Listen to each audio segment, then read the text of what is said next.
You ask Tiger to solve. This deals with linear equations with one unknown. The final result is x equals 28. Let's solve it step by step.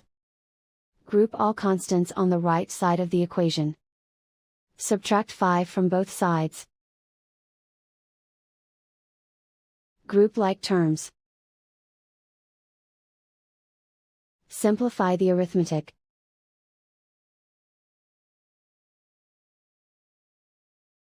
Isolate the x. Multiply both sides by inverse fraction 2 over -1.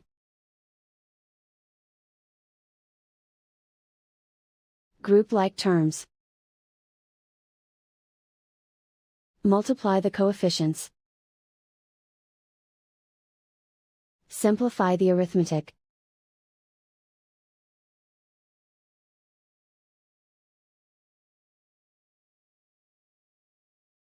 And so the final result is x equals 28.